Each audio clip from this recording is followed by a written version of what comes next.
So,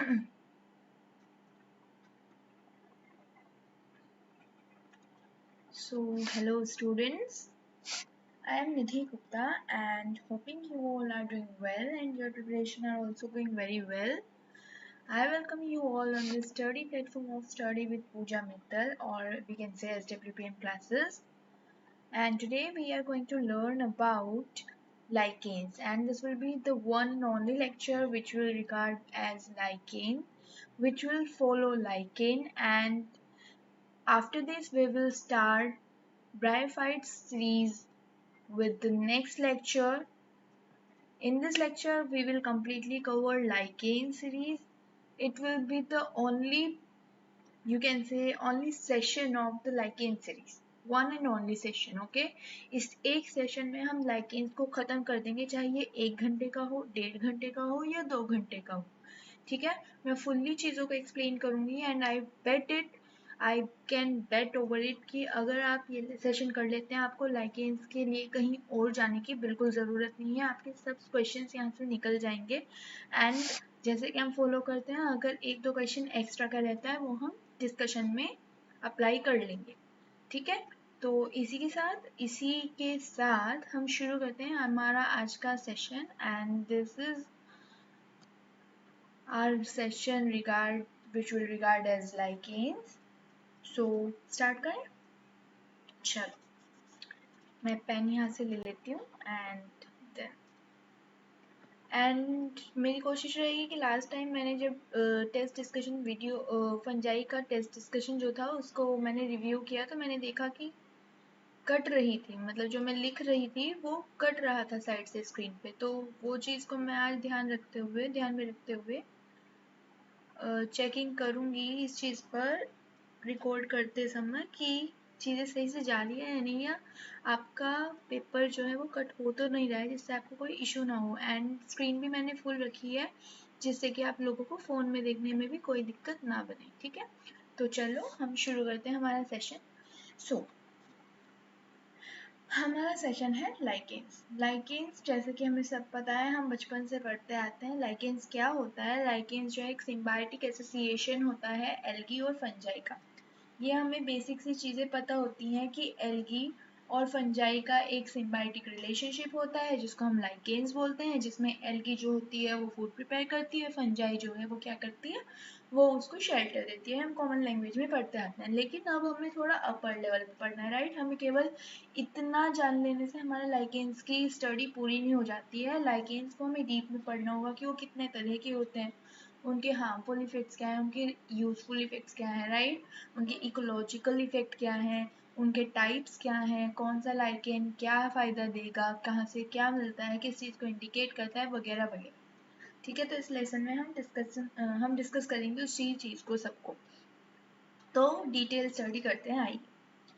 symbiotic association होता है algae और फंजाई का, ये हमें पता है। सबसे पहले मैं बता दूं, लाइकेन ये एक ब्रांच है जो कि स्टडी करती है लाइकेंस को। मतलब हम ये कह सकते हैं जैसे हम नॉर्मल कोई भी ब्रांच की बात करें तो हम बोलते हैं the science that deals with the study of this, it is called this. तो हम यही बोलेंगे, जो साइंस लाइकेंस की स्टडी के साथ डील करती है उसको हम क्या बोलते हैं, lichenology. Licheno means lichen and logy obviously studies. ठीक है, ये वाली बात हुई। ध्यान रखने वाली बात है कि टर्म लाइकेन जो है वो किसने डिराइव किया। टर्म जो थी लाइकेन, उसकी डिस्कवरी तो थियोफ्रेस्टस ने की। यहाँ पे FRE लिखा है मैंने, वैसे PHR होता है। ठीक है, ये है स्पेलिंग, PHRASTUS। ओके, सो टर्म लाइकेन जो है वो थियोफ्रेस्टस ने दी। ठीक है, हमें पता है थियोफ्रेस्टस को नाम आती है हमारे मन में एक घंटी बजनी चाहिए थियोफ्रेस्टस का नाम सुन के। वो कौन सी, कि थियोफ्रेस्टस कौन है, फादर ऑफ बॉटनी। ठीक है, फादर ऑफ बॉटनी कौन है, थियोफ्रेस्टस। अब मैं देखती हूँ मैंने यहाँ पे लिखा है, ये क्या यहाँ पे स्क्रीन कट रही है, नहीं, यहाँ पे स्क्रीन पे विजिबल है, इट मीन्स ये नहीं कटेगी रिकॉर्डिंग के वक्त भी। ठीक है, चलो। सो फादर ऑफ बॉटनी कौन है, थियोफ्रेस्टस। और थियोफ्रेस्टस ने ही क्या किया, लाइकेन टर्म को डिराइव किया। और लाइकेन्स की डिस्कवरी किसने की, तो हम बोलेंगे टुलसेन। क्या है जिसने डिस्कवरी की, वो है टुलसेन। और जिसने टर्म डिराइव किया लाइकेन का, वो लाइकेन टर्म डिराइव किया वो है Theophrastus. I hope this point is clear to you all. चलो अब आगे चलते हैं। अब देखो लाइकेन क्या है, सिम्बायोसिस है, ये हमें पता है, लेकिन सिम्बायोसिस किस तरह की है लाइकेन? लाइकेन जो सिम्बायोसिस है वो है म्यूचुअल, या हम बोल सकते हैं लाइकेन इज ए म्यूचुअलिस्टिक सिम्बायोंट। क्या बोला है मैंने वर्ड? सिम्बायोंट, सिम्बायोंट। कि लाइकेन क्या है? एक म्यूचुअल सिम्बायोंट है, क्योंकि सिम्बायोसिस सिम्बायोटिक रिलेशनशिप शो करते हैं। और म्यूचुअल क्यों बोला? क्योंकि इसमें दोनों को ही फायदा होता है, किसी को भी नुकसान नहीं होता, या फिर हम कह सकते हैं एक को फायदा एक को नुकसान, ये भी नहीं होता। क्या होता है? दोनों को ही फायदा होता है। ठीक है, तो म्यूचुअल होता है ये, एक खाना देता है एक घर देता है, ऐसे बोल सकते हैं। Next comes is azotodesmic lichens. What are azotodesmic lichens? Azotodesmic lichens कौन से होते हैं? वो लाइकेन्स होते हैं जो कि नाइट्रोजन को फिक्स कर सकते हैं, या फिर हम कह सकते हैं नाइट्रोजन फिक्सेशन कर सकते हैं। क्या कर सकते हैं? नाइट्रोजन फिक्सेशन कर सकते हैं। अब एक बात बताओ, हमें पता है algae plus fungi is equal to lichen. अब एल्गी में कौन सी क्लास है जिसके अंदर क्या होता है? नाइट्रोजन फिक्सेशन जो है जिसका कैरेक्टरिस्टिक फीचर होता है, तो कौन सी है एल्गी की वो क्लास? और फंजाई में ऐसी कौन सी चीज है जिसमें क्या होता है? Symbiotic relationship. बताओ, सिम्बायोटिक बोल रही हूँ, सॉरी, ब्लू ग्रीन एल्गी, ये हमें पता है, लेकिन फंजाई में ऐसा क्या होता है? कुछ भी नहीं होता फंजाई में तो जो नाइट्रोजन फिक्सेशन कर सके, नहीं ना। मेरा पॉइंट कहने का मतलब ये है, आज मैं थोड़ा डाउन फील कर रही हूँ, बट आपकी क्लास ज़रूरी थी तो इसलिए मैंने लिखा है। थोड़ा कोऑपरेट कर दीजिएगा इस रिकॉर्डेड सेशन में। ओके, एक मिनट। देखो मैंने क्या बताया, मैं यहाँ पे आपको बताती हूँ। इधर देखो, मैंने बोला एजोडेस्मिक लाइकेन, एजोटोडेस्मिक लाइकेन।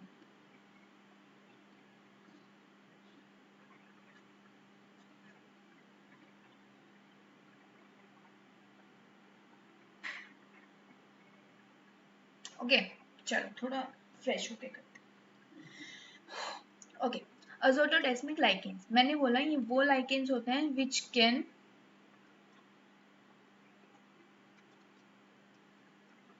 ये क्या दिक्कत है इसमें?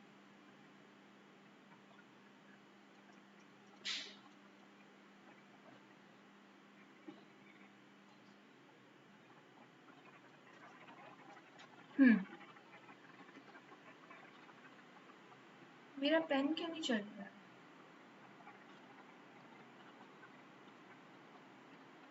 ओके,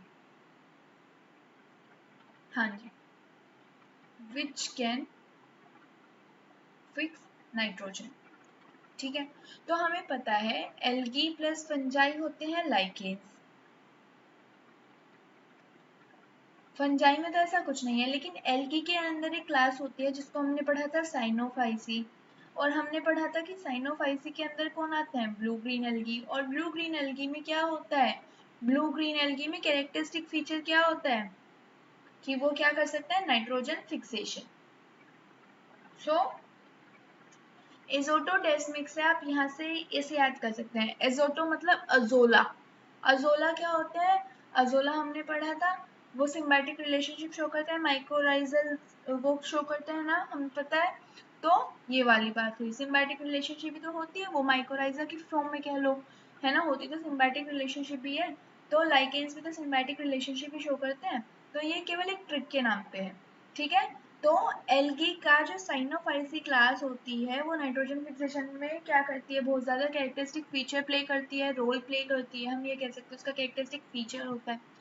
तो कहने का मतलब ये है कि इसके अंदर हम याद कर सकते हैं कि जो एल्गी, जो लाइकेन्स नाइट्रोजन फिक्सेशन करते हैं वो एजोटोडेस्मिक होते हैं, उनमें जो एल्गी यूज होती है वो साइनोफाइसी क्लास से बिलोंग करती है। केवल इतना मुझे यहाँ पे आपको बताना है। ओके ओके, चलो अब आगे चलते हैं। आगे आता है इसका डिस्ट्रीब्यूशन और उसका हैबिटेट। तो लाइकेंस क्या होते हैं, लाइकेंस स्लो ग्रोइंग होते हैं, यानी स्लोली ग्रो करते हैं, या फिर हम कह सकते हैं बहुत ही कम पेस पे ग्रो करते हैं, बहुत ही कम रेट होता है इनकी ग्रो करने का, बहुत धीरे धीरे धीरे धीरे। लॉन्ग लिव्ड होते हैं, आप धीरे धीरे ग्रो कर रहे हैं तो एकदम से मर थोड़ा ना जाएंगे भाई, लॉन्ग लिव्ड होते हैं, इनका लाइफ स्पेन बहुत होता है। कॉस्मोपॉलिटन होते हैं, कॉस्मोपॉलिटन हम पढ़ चुके हैं कि वो यूनिवर्सल होते हैं, वर्ल्ड वाइड पाए जाते हैं, या फिर हम बोलेंगे कि यूबिक्यूटस होते हैं, है ना, हम यूबिक्यूटस वर्ड भी कॉस्मोपॉलिटन के लिए यूज करते हैं। नेक्स्ट इसकी सेंसिटिव होते हैं सल्फर डाइऑक्साइड से, ये बहुत ही ज्यादा इंपॉर्टेंट पॉइंट है अपने आप में, ठीक है, ये बहुत ज़्यादा इंपॉर्टेंट पॉइंट है अपने आप में कि ये SO2 से सेंसिटिव होते हैं। SO2 बोले तो सल्फर डाइऑक्साइड, राइट, तो सल्फर डाइऑक्साइड के लिए सेंसिटिव होते हैं। इसका मतलब क्या है कि सल्फर डाइऑक्साइड कहाँ से निकलती है, ऑटोमोबाइल्स जो होते हैं ना, automobiles like car, scooter, bike, ये सब, ठीक है, इनसे क्या होता है, एयर पोल्यूशन होता है। एयर पोल्यूशन के लिए रिस्पॉन्सिबल कौन होता है, SO2, ठीक है। SO2 जो है वो एयर में प्रेजेंट है, NO2 के साथ मिलते हैं, नाइट्रस ऑक्साइड के साथ मिलकर एसिड रेन कोज करते हैं, ये सब आपने पढ़ा होगा, ताजमहल का पीला रंग SO2 के कारण है, एसिड रेन के कारण है, ये सब पढ़ा होगा। तो मेनली यहाँ पे फोकस है SO2 पे कि जो ऑटोमोबाइल्स हैं वहां से SO2 जो होता है वो निकलता है। SO2 जो निकलता है तो वो पोल्यूशन कोज करता है, कौन सा, एयर पोल्यूशन। क्यों, क्योंकि SO2 जो है वो एक तरह का एयर पोल्यूटेंट है ना। SO2 क्या है, एक तरह का एयर पोल्यूटेंट है, और इसकी वजह से ये एयर पोल्यूशन कोज करता है, जो कि कहाँ से निकलती है, ऑटोमोबाइल्स से। ओके, तो ये सेंसिटिव है, कौन, लाइकेन्स, एयर पोल्यूशन के। इसका मतलब जहाँ पे SO2 का रिलीज होगा वहां पे लाइकेन्स नहीं मिलेंगे। तो SO2 यानी ऑटोमोबाइल्स का सब कहाँ पे चलते हैं, रूरल एरियाज में इतने नहीं चलते, अर्बन एरियाज में ज्यादा चलते हैं। तो हम कह सकते हैं कि लाइकेन्स जो हैं वो SO2 से सेंसिटिव होते हैं, इसीलिए वो सिटीज वगैरह जो होती हैं, यानी जो अर्बन एरियाज होते हैं उनसे दूरी पे होते हैं, या हम कह सकते हैं वहाँ पे कम ग्रो करते हैं। क्यों, क्योंकि वहाँ पे एयर पोल्यूशन होता है, तो वहाँ पे एक तरह से कह सकते हैं कि रेयरली ग्रो करते हैं। जहाँ पे एयर पोल्यूशन होगा वहाँ पे रेयरली ग्रो करेंगे। क्यों, क्योंकि वहाँ पे SO2 है, और SO2 से सेंसिटिविटी है इसको, ये सेंसिटिव है बहुत ज्यादा, छुई मुई की तरह है। अगर SO2 होगा तो ये वहाँ पे ग्रो नहीं करेंगे। सिंपल बात, पॉइंट इज क्लियर। तो कहने का मतलब क्या है, हमें पता लगता है इससे कि जहाँ पे लाइकेंस होंगे वहां पे एयर पोल्यूशन नहीं होगा। तो इस तरह से लाइकेंस जो है वो क्या है, एयर पोल्यूशन का, या खाली हम बोल सकते हैं पोल्यूशन, अगर ऑप्शन में हो तो हम पोल्यूशन भी बोल सकते हैं कि एयर पोल्यूशन का या पोल्यूशन का, डिपेंड करता है ऑप्शन क्या है, इंडिकेटर है कौन, लाइकेन। क्योंकि SO2 से सेंसिटिव है, अगर SO2 है इट मीन्स वहाँ पे क्या है, ऑटोमोबाइल्स है, ऑटोमोबाइल्स है, इस SO2 है इट मीन्स वहाँ air pollution, because SO2 air pollutant, simple is that. ये वाली एक बात है। Now comes to our next point, that is Cladonia rangiferina। ये भी एक बहुत ज़्यादा important example है जो हम आगे भी पढ़ेंगे। तो आपको इसके बारे में कुछ 1 से 2 बातें याद रखनी है। तो मैं इसके लिए आपसे कलर चेंज कर लेती हूँ। Okay, here it is. चलो, क्लेडोनिया रेंजीफेरिना, ये क्या है, इसको हम बोलते हैं रेंडियर मोस। इसमें हम 3 तरह के मोस पढ़ेंगे, तीनों लाइक, मतलब जब तक हम लाइकेंस फिनिश करेंगे 3 तरह के मोस आएंगे यहाँ पे। और याद रखना, तीनों तरह के मोस केवल नाम में मोस होंगे, बट वो ट्रू मोस नहीं होंगे। क्यों, क्योंकि वो ब्रायोप्सिडा क्लास के मेंबर्स नहीं होते। ब्रायोप्सिडा क्लास कहाँ से आती है, ब्रायोफाइट से। ब्रायोफाइट्स के अंदर क्लास ब्रायोप्सिडा होती है, और उसके अंदर आने वाले मोस ही ट्रू मोसेस होते हैं। अदर कहीं पे भी हमें मोस देखने को मिले, जैसे हमने कॉन्वल्स क्रिस्पस पढ़ा था, आयरिश मोस, वो भी एक फोल्स मोस है, हम स्यूडोमोस के लिए यूज कर रहे थे। यहाँ पे भी आपको 3 तरह के मोस ऐसे देखने को मिलेंगे, आइसलैंड मोस, रेंडियर मोस और एक और वाला। तो वो तीनों ही क्या है, वो तीनों ही फोल्स मोस है, याद रखना। क्यों, क्योंकि ये केवल नाम से मोस है, बट ये ब्रायोप्सिडा की क्लास के अंदर नहीं आते, ना ही ये ब्रायोफाइट है, इसीलिए हम इनको मोस, ट्रू मोस नहीं कहेंगे, केवल इनका नाम मोस है, ठीक है। ये वाली एक बात हुई। सो क्लेडोनिया रेंजीफेरिना जो है, इसका नाम क्या है, रेंडियर मोस इसको हम बोलते हैं। और ये कहाँ पे ग्रो करता है, टुंड्रा रीजन में ग्रो करता है। कहाँ पे ग्रो करता है क्लेडोनिया रेंजीफेरिना, टुंड्रा रीजन में ग्रो करता है। टुंड्रा रीजन कहाँ पड़ता है? नॉर्थ पोल पे। ठीक है, ये दो चीजें आपको याद रखनी है, reindeer moss and tundra region पे ग्रो करता है। आगे किस किस चीज में यूज होता है, किस लिए इंपॉर्टेंट है, हमें आगे पता चलेगा। Okay, let's make it suspense suspense and suspense. Okay, चलो नाउ लाइकेंस को तीन तरह में क्लासिफाई किया, 3 टाइप्स में क्लासिफाई किया गया है बेस्ड ऑन कि वो किस जगह पे ग्रो कर रहे हैं। लाइकेंस, मैंने बोला कोई भी क्लासिफिकेशन होगी उसका कुछ ना कुछ बेसिस होगा। सो लाइकेंस को 3 टाइप्स में डिवाइड किया गया या क्लासिफाई किया गया। कौन कौन से? सेक्सिकोल्स, कोर्टिकोल्स, टेरिकोल्स। आपको यहाँ पे कोल्स की जगह कोलस भी देखने को मिल सकता है। सेक्सिकोलस, कॉर्टिकोलस एंड टेरिकोलस। बेसिस क्या है कि ये बेसिस है कि लाइकेंस कहाँ पे ग्रो कर रहे हैं। प्लेसेस वेयर लाइकेंस ग्रो, जहाँ पे वो ग्रो कर रहे हैं, वो रॉक हो सकती है, सॉइल हो सकती है। ठीक है, चलो अब देखो सेक्सिकोल, कॉर्टिकोल एंड टेरिकोल, SCT। ठीक है, सेक्सिकोल रॉक्स पे, ऑन रॉक्स, जो लाइकेंस रॉक्स पे ग्रो करते हैं उनको हम सेक्सिकोल्स बोलते हैं। एग्जाम्पल याद रखना है आपको, जिसके आगे जो लिखा है वो याद रखना है आपको, क्योंकि बहुत ज़्यादा बारीकी से चीज़ लिखी गई है, सबकी सब मैंने बहुत बारीकी से बनाए हुए हैं और आपको बहुत फ़ायदा करेंगे, आई प्रॉमिस। ठीक है, चलो सेक्सिकोल्स जो कहाँ पे ग्रो करते हैं लाइकेंस? रॉक्स पे। एग्जाम्पल सी, डर्मेटोकार्पन। आज एक तो पता नहीं पेन को क्या ही हुआ है, ये चलने में इतनी प्रॉब्लम क्यों क्रिएट कर रहे हैं। ठीक है, सेक्सिकोल्स रॉक्स पे ग्रो करते हैं और एग्जाम्पल है डर्मेटोकार्पन।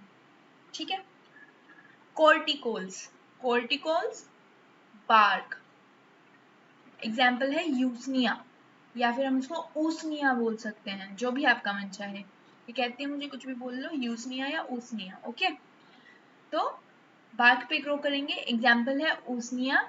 इसका नाम आपको याद रखना है ओल्ड मैन बियर्ड।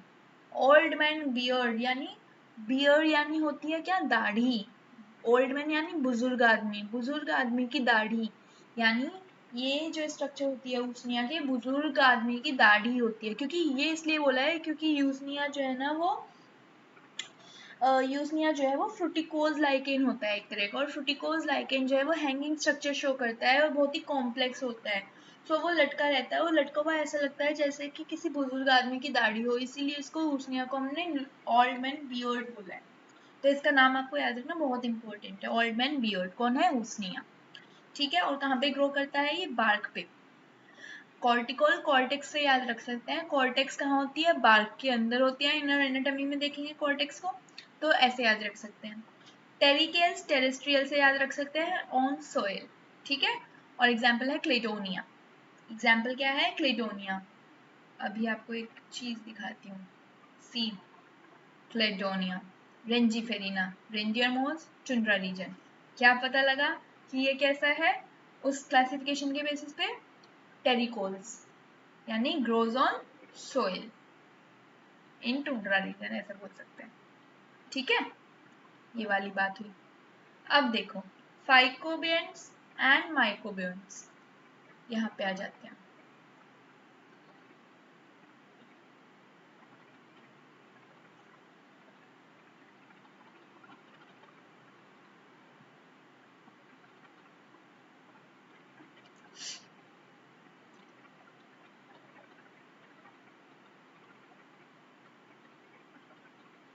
ये पढ़ा है हमने, ठीक है। एल्गी की स्टडी को क्या बोलते थे? हाँ, ऐसा कुछ पढ़ा था। फंजाई की स्टडी को क्या बोल रहे थे?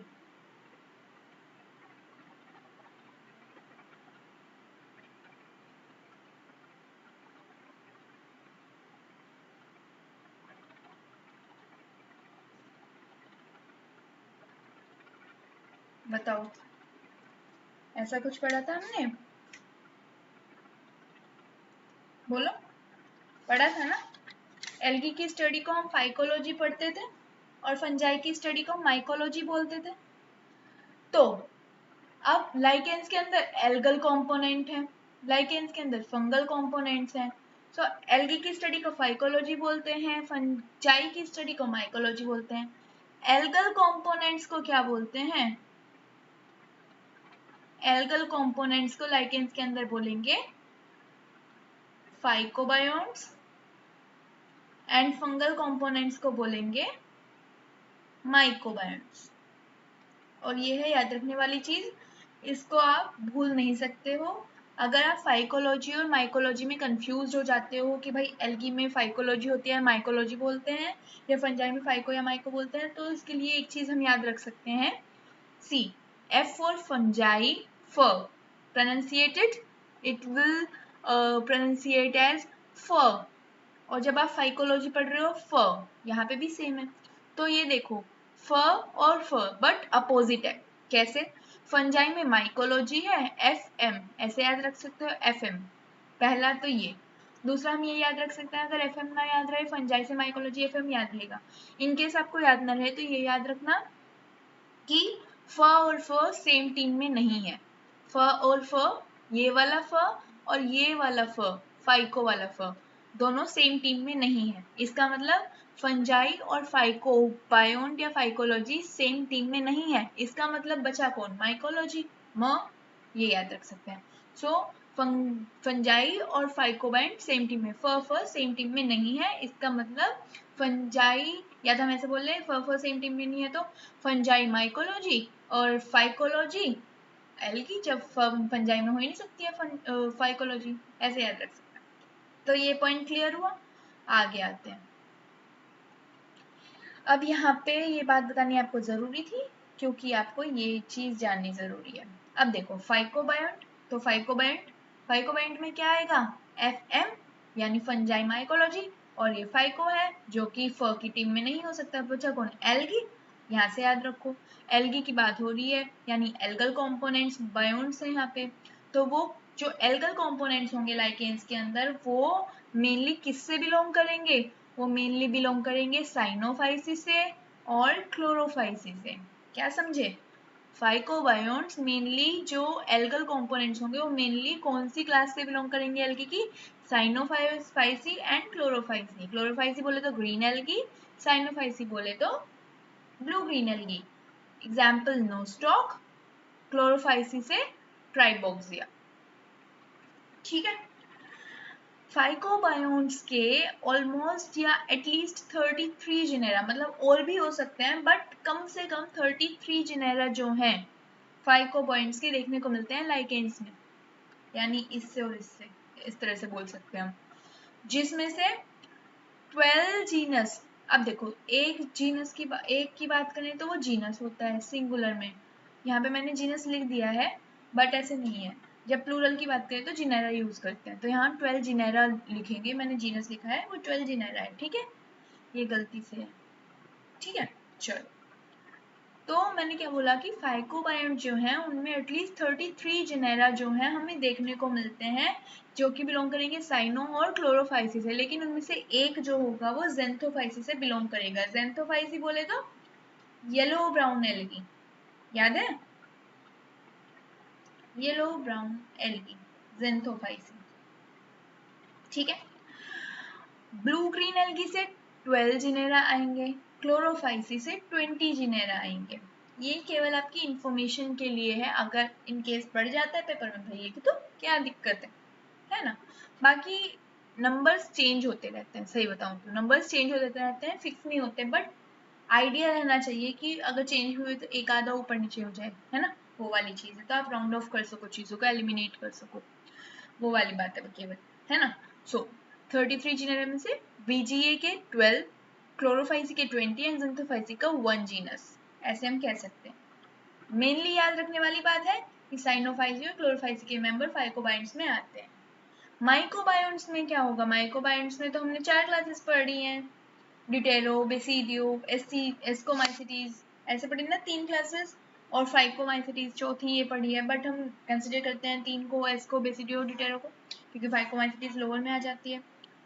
तो यहाँ पे जो मेंबर्स होंगे माइकोबायोन्ट्स यानी कि फंजाई के, वो मेनली बिलोंग करेंगे एस्कोमाइसिटीज एंड बेसिडियोमाइसिटीज से, बट मेनली बिलोंग करेंगे वो एस्कोमाइसिटीज से और रेयरली बेसिडियोमाइसिटीज से। और ड्यूटेरोमाइसिटीज तो हम कह सकते हैं इनमें भी रेयर ही हम बोल सकते हैं, ड्यूटेरोमाइसिटीज के मेंबर को भी हम रेयर में ही ऐड करेंगे। मेनली माइकोबायोन्ट्स एस्कोमाइसिटीज से बिलोंग करते हैं। अब एलिक्सोपोलस और मिम्स ने लाइकेन्स को 3 कैटेगरीज में डिवाइड किया है। ठीक है, लाइकेन्स को 3 कैटेगरीज में डिवाइड किया है। किस बेसिस पे? माइकोबायोन्ट्स कौन सी क्लास से बिलोंग करते हैं उस बेसिस पे। ठीक है, किस बेसिस पे? क्योंकि एलिक्सोपोलस और मिम्स कहाँ पे पढ़ा था हमने? फंजाई के अंदर पढ़ा था, तो सिंपली वो बेसिस किसका देंगे? फंजाई से रिलेटेड ही देंगे ना। और हमने फंजाई से रिलेटेड बोला कि माइकोबायोन्ट्स है ना, माइकोबायोन्ट्स फंजाई से रिलेट करते हैं, तो वो जो क्लासिफिकेशन देंगे वो इसी तरह के तो देंगे लाइकेन्स के अंदर जो फंजाई से बिलोंग करेंगे। सिंपल है ना। तो उन्होंने क्या बेसिस दिया कि कौन सा माइकोबायोन्ट जो है वो कौन सी क्लास का मेंबर है। तो उन्होंने इस बेसिस पे 3 तरह के लाइकेन्स को बताया, एस्को, बेसिडियो एंड ड्यूटेरोलाइकेन्स। अब एस्को में पता लग रहा है वो वाले लाइकेन्स होंगे जिसमें माइकोबायोन्ट्स जो हैं वो किसके मेंबर्स होंगे? एस्कोमाइसिटीज के। हम ये कह सकते हैं कि ये वो वाले लाइकेन्स हैं जिसके अंदर जो माइकोबायोन्ट्स हैं यानी फंगल कंपोनेंट्स हैं वो एस्कोमाइसिटीज के मेंबर हैं। सेम इन बेसिडियोलाइकेन जहाँ पे जो माइकोबायोन्ट्स के मेंबर हैं, माइकोबायोन्ट्स हैं यानी जो फंगल कंपोनेंट वो बेसिडियोमाइसिटीज क्लास के मेंबर्स हैं। एंड सेम एज इन डिटेरोलाइकेन्स जहाँ पे कि जो लाइकेन्स हैं वो इस तरह के लाइकेन्स हैं जहाँ पे जो फंगल कंपोनेंट है वो डिटेरोमाइसिटीज के मेंबर है। केवल नाम और क्या है उसका पता होना चाहिए, इसमें इससे ज़्यादा इम्पोर्टेंट कुछ नहीं है। ये क्लियर हुआ होगा? आगे चलते हैं। Next is morphology. ज़्यादा धीरे धीरे या ज़्यादा तेज तेज नहीं हो रहा, मैं मॉडरेट स्पीड पे हूँ, है ना। कुछ ऐसी चीज़ अगर मुझे ज़्यादा डीप समझाने वाली होगी मैं ऑब्वियसली उसमें ज़्यादा टाइम दूंगी, है ना। चलो अब मॉर्फोलॉजी की बात करते हैं। मॉर्फोलॉजी यानी उसकी एक्सटर्नल स्ट्रक्चर की स्टडी। सो उसके थैलस ऑर्गेनाइजेशन अलग अलग हो सकते हैं, जैसे कि मैंने बताया था अभी पीछे, है ना। मैंने बताया था ना ओल्ड मैन बियर्ड, हाँ थैलस जो है वो हैंगिंग स्ट्रक्चर होता है, बड़े बुजुर्ग आदमी की मूछों जैसा दाढ़ी जैसा लगता है, ऐसा मैंने बताया। सो डिफरेंट डिफरेंट तरह के थैलस जो है वो देखने को मिल सकते हैं, और उसकी थैलस ऑर्गेनाइजेशन की जो डिफरेंट स्टडी है या स्ट्रक्चर है, मॉर्फोलॉजिकल स्ट्रक्चर है, उसके बेसिस पे लाइकेन्स को 3 टाइप्स में डिवाइड किया गया है। समझ आ रही है बात? किसके बेसिस पे? थैलस ऑर्गेनाइजेशन के बेसिस पे लाइकेन्स को 3 टाइप्स में डिवाइड किया गया है, क्रेस्टोस, फोलियोज एंड फ्रूटिकोज। ठीक है, ये 3 तरह के हैं, क्रेस्टोस, फोलियोज एंड फ्रूटिकोज। अब आइए इसके बारे में हम लोग पढ़ते हैं। चलो, क्रेस्टोस लाइकेन्स कौन से होते हैं? इससे क्रस्ट वर्ड यहाँ से निकाल लीजिए। क्रस्ट, क्रस्ट क्या होता है? कुछ उखड़ा उखड़ा सा भाग होता है, कुछ स्टिकी स्टिकी सा होता है, उभरा हुआ भी होता है, और बिल्कुल कंफ्यूजिंग सा पार्ट होता है। वो ज़्यादा हम कह सकते हैं एक तरह से उभार वाला पार्ट होता है, जैसे हम बोल सकते हैं कहीं पे इकट्ठा हुआ कुछ चीज़ है वो क्रस्ट होता है, ऐसे बोल सकते हैं, है ना। सो ये कैसा होता है? थिन होता है, फ्लैट होता है और क्रस्ट लाइक होता है। क्रेस्टोस लाइकेन्स कैसे होते हैं? हम जो भी मैंने यहाँ पे जिस भी किसी के आगे लिखा है ना उस पर ज़्यादा ध्यान देना। क्रेस्टोस लाइकेन्स कैसे होते हैं? क्रस्ट लाइक होता है, पतले होते हैं और चपटे भी होते हैं। ठीक है, अब एक मिनट, यहाँ पे मैंने इतनी सुंदर ड्राइंग की है उसको हटाना ज़रूरी है वरना आप लोग कंफ्यूज ना हो जाएं। कंफ्यूज तो होंगे नहीं बट बोलेंगे ये क्या है बाबा। चलो अब देखो, जिसके सामने जो एग्जाम्पल लिखे हैं वो भी ज़रूर लर्न करना है, ठीक है। ओके, तो यहाँ पे क्या होता है? थिन होती है, फ्लैट होती है और क्रस्ट लाइक होती है। थैलस कैसी होती है? ये क्लोजली एम्बेडेड होती है, किसमें? Inside the substratum. जो सबस्ट्रेटम होता है उसमें क्लोजली एम्बेडेड होती है। एम्बेडेड यानी होता है धंसा हुआ, जैसे हम बोल सकते हैं समथिंग लाइक कि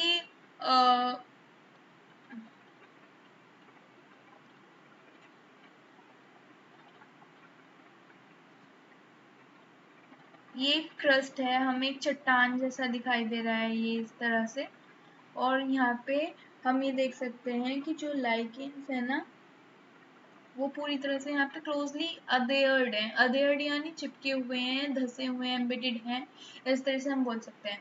और हमें जो ये स्पोर्स जैसा कुछ दिखाई देता है ना, ये केवल इनकी फ्रूटिंग बॉडीज होती हैं जो हमें दिखाई देती हैं, ठीक है, केवल इनकी फ्रूटिंग बॉडी है जो हमें दिखाई देती है, अगर इनका कोई भी पार्ट जो है वो नहीं दिखाई देता, केवल इसकी फ्रूटिंग बॉडी जो है वही सबस्ट्रेटम के ऊपर से हमें विजिबल होती है। और ये क्या होता है, क्रस्ट लाइक अपीयरेंस होता है, या तो ये पार्शियली एम्बेडेड हो सकती हैं या फिर ये फुल्ली एम्बेडेड हो सकती हैं, हम ऐसे भी बोल सकते हैं, ठीक है, ये वाली बात हुई, तो हम ऐसे बोल सकते हैं, ठीक है, closely embedded in substratum and fruiting bodies जो होती है केवल वही विजिबल होती है। एग्जाम्पल याद रखना है, लेकानोरा, राइजोकार्पोन एंड ग्रेविस। लेकानोरा, ठीक है, लेकानोरा, राइजोकार्पोन एंड ग्रेविस। इसके अलावा हम और एग्जाम्पल याद रख सकते हैं यहाँ पे, लसीडिया भी एक एग्जाम्पल है, बाकी आप इतना याद रखो वो काफी है। हिमेटोरा भी एक एग्जाम्पल है, हिमेटोमा टोमा, ठीक है, ये वाली बात हुई। तो आप ये याद रखो, लेकानोरा, राइजोकार्पोन एंड ग्रेविस।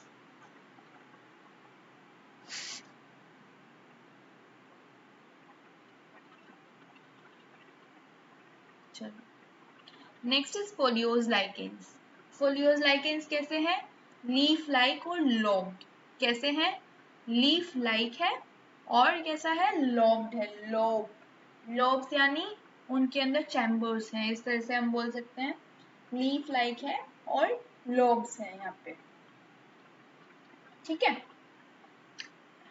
ये अटैच्ड होते हैं सबस्ट्रेटम से, वो भी अटैच थे लेकिन वो धंसे हुए थे, उनका कोई अलग से स्ट्रक्चर नहीं था कि जो धंसा रहा है उसको। यहाँ पे हम बोल सकते हैं कि ये जो फोलियोज लाइकेज होते हैं अपने सबस्ट्रेटम से क्या होते हैं, अटैच्ड होते हैं वाया, वाया या फिर हम बोल सकते हैं इसको थ्रू के द्वारा, किसके द्वारा, राइजीन्स के थ्रू, ये याद रखना टर्म राइजीन्स।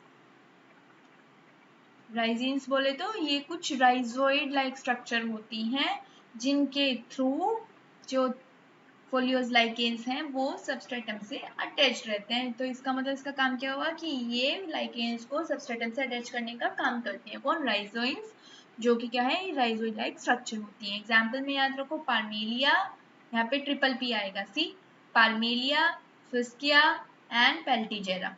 और पेल्टीजेरा को याद रखो, ये डोग लाइकेन है, इसका नाम क्या है, डोग लाइकेन, ठीक है। सो फोलियोज में क्या है, triple P. Next is फ्रूटिकोज lichen, क्या है, फ्रूटिकोज लाइकेन। सबसे पहले जैसे मैंने ऊपर उसनिया का एग्जांपल दिया था, क्लेडोनिया भी देखो यहाँ पे, इरेक्ट पेंडेंट हैबिटेट, क्या होता है फ्रूटिकोज लाइकेन, मैं अभी बताती हूँ इरेक्ट और पेंडेंट हैबिटेट क्या है।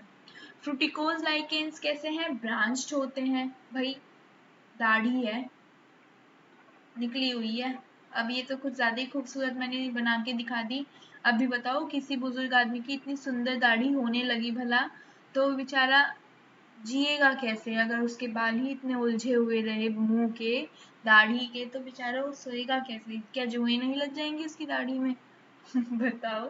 तो मेरी ड्राइंग से तो आप दूरी है ना, बस इशारा समझ सकते हो, काफी है, बोलते हैं ना समझदार को इशारा काफी है, ठीक है। चलो ओके, फ्रूटिकोज लाइकेंस में क्या होगा कि ये ब्रांच्ड होती हैं, ब्रांच मैंने बता दिया, श्रबी होती हैं, श्रब बोल सकते हैं हम इनको, श्रब लाइक दिस लॉन्ग में एक तरह से, और ब्रश लाइक होती है, समझ आ गया, इसी से मैंने इतने सुंदर सुंदर ब्रश जो बनाए।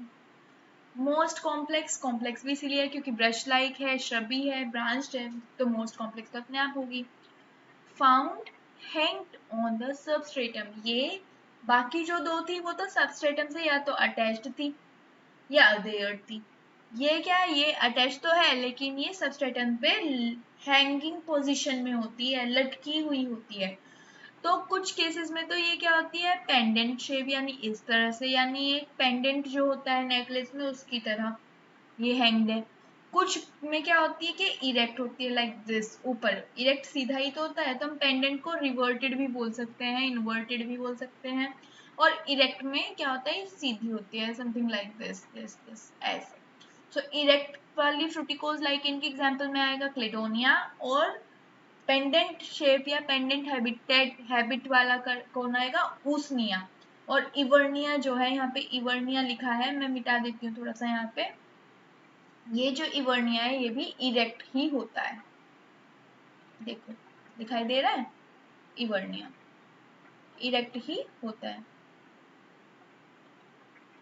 ये एक बात है। तो उम्मीद है ये सब समझ आ रहा होगा ना आपको, समझ आ रहा होगा डेफिनेट। आओ अब आते हैं रिप्रोडक्शन पे। हमारा 1 से 1.5 घंटे का लेक्चर जाएगा ही नहीं। देखो 8 स्लाइड है, 4 ऑलरेडी हो चुकी है, और टाइम कितना हुआ है, थोड़ा एक्सप्लेनेशन चाहिए ही होता है। 35 मिनट सारी हुई है, 1-1.25 घंटे का जाएगा, इससे ज़्यादा नहीं जाएगा। 2 घंटे का तो बिल्कुल भी नहीं जाएगा, बाकी टाइम पे डिपेंड करते, ठीक है। ओके, रिप्रोडक्शन की बात करते हैं। रिप्रोडक्शन में वेजिटेटिव, एसेक्सुअल और sexual. Vegetative reproduction asexual and sexual तीनों तरह से होगा। वेजिटेटिव रिप्रोडक्शन फ्रेगमेंटेशन के थ्रू होगा, सिंपल। एसेक्सुअल रिप्रोडक्शन में 3 स्ट्रक्चर्स आती हैं, बोल सकते हैं हम सोरिडिया, सिफेलोडिया एंड आइसीडिया। एसेक्सुअल रिप्रोडक्शन के लिए किसका यूज होता है? इन 3 स्ट्रक्चर का। ये वेजिटेटिव ही होती हैं, वेजिटेटिव स्ट्रक्चर ही है ये भी, ये कहीं अलग से नहीं आएंगी, ये भी वेजिटेटिव स्ट्रक्चर ही है। इनके सामने मैंने जो लिखा है, इनकी शेप कैसी है, छोटे हैं बड़े हैं, वो बहुत ध्यान से देखना है आप लोगों को, ठीक है। चलो ओके, तो एसेक्सुअल रिप्रोडक्शन, देखो मेरा पेन फिर रुक गया। आई don't know what the hell is happening with it today. बिल्कुल फ्लो खत्म कर देते हैं ये चीजें। ओके चलो, आओ भाई चलो जल्दी, चलो चलो चलो जल्दी, नहीं चल रहा है। चलो मैं पॉइंटर्स के सामने करती हूँ तब बताती हूँ। I don't know, I am exhausted by this, seriously I am feeling really exhausted. Okay, asexual reproduction, Soridia, Cephalodia and Isidia.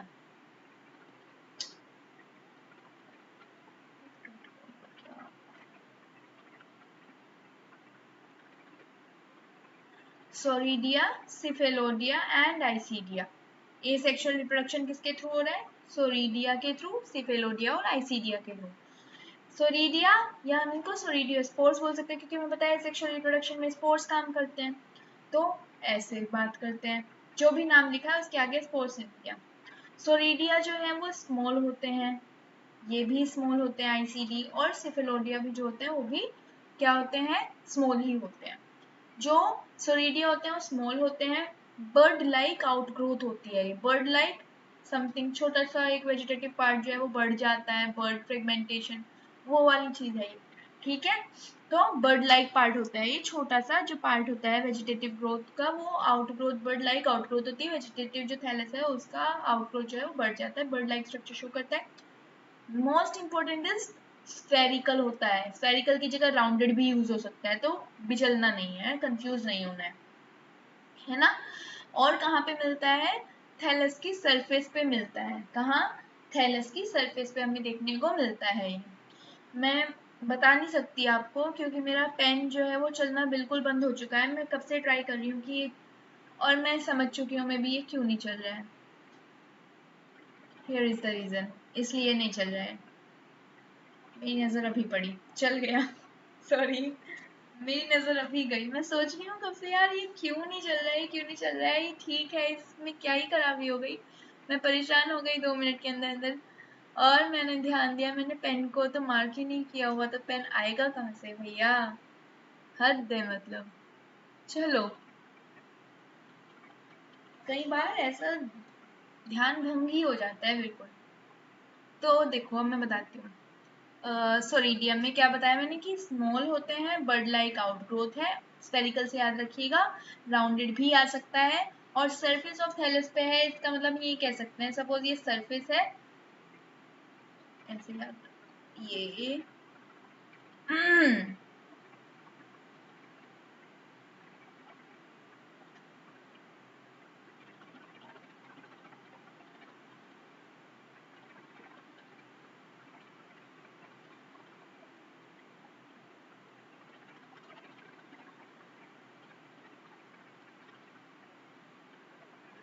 देखी मेरी ड्राइंग आप सबने?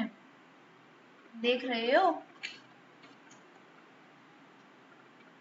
बहुत ही खूबसूरत ड्राइंग बनाती हूँ मैं, ठीक है, बहुत ज्यादा खूबसूरत। अब यहाँ पे देखो मैंने 3 पार्ट्स डिवाइड किए हैं, एक पिंक से, एक रेड से एंड एक ब्लू से। आप जो ये पिंक वाला पार्ट देख रहे हो, ये जो आउटर मोस्ट पार्ट देख रहे हो, ये है सोरिडियम। क्या है? ये है सोरिडियम। इसके अंदर वाला जो पार्ट आप देख रहे हो, हाँ, इसके अंदर वाला जो पार्ट आप देख रहे हो वो कंटेन करेगा एल्गल कंपोनेंट्स को, सॉरी वो कंटेन करेगा फंगल कंपोनेंट्स को। और जो आप सबसे अंदर वाला पार्ट देख रहे हो उसके अंदर होगा एल्गल कंपोनेंट्स। समझ रहे हो? ये सबसे बाहर वाला पार्ट सोरिडियम होता है। सरफेस पे बोला ना, सपोज ये सबस्ट्रेटम है, ये थैलस है, हम बोल सकते हैं इसकी अपर सरफेस पे मिलता है, ये अपर सरफेस पे, ये अपर दिखा रहे हैं ना, ये नीचे अपर सरफेस पे। ओके, तो यहाँ सोरिडियम, फिर उसके अंदर कौन होंगे, सोरिडियोस्पोर्स के अंदर कौन होंगे, फंगल कंपोनेंट होगा, और बीच में सबसे अंदर एल्गल कंपोनेंट होगा। तो इस तरह से हम दिखाते हैं, ठीक है, ये एक बात हुई।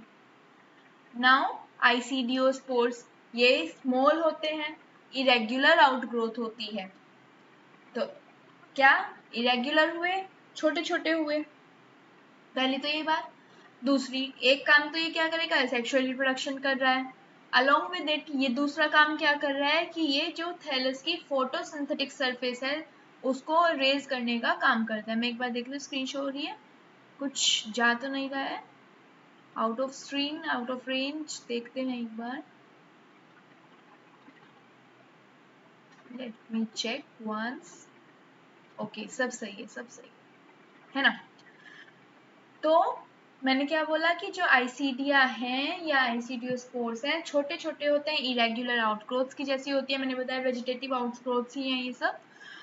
तो ये एसेक्सुअल स्पोर्स का काम तो करते हैं, रिप्रोडक्शन करते हैं, लेकिन ये जो है आइसीडियोस्पोर्स, ये फोटोसिंथेटिक सरफेस जो होती है थैलस की उसको भी रेज करने में हेल्प करते हैं। एग्जाम्पल के नाम पे हम यहाँ पे पढ़ते हैं पार्मेलिया, कोलेमा एंड ऊसनिया।